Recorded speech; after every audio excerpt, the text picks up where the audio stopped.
Hi guys, it's Natasha and welcome back to my Macy Style Crew channel. Today we're going to do a really fun and easy makeup tutorial look, but it's all about the summer glow. So I'm going to start with the Kiehl's facial cream. Next I'm actually going to use a little eye cream. So I like to just simply use a little dab and use your ring finger.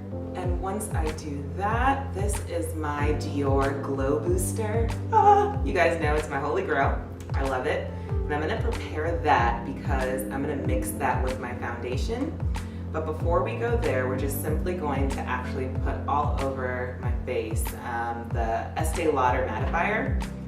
I like mattifying primers because I like for my makeup to just look like I woke up like that. So now that my face is prepped and primed and ready to go, I'm gonna jump into my favorite foundation at the moment, and this is the Lancome Tint Idol Ultra Wear Foundation, and I like to shake it a bit, just get it ready for application. So I like to start with about a pump and a half, which doesn't look like a lot, but it goes a long way.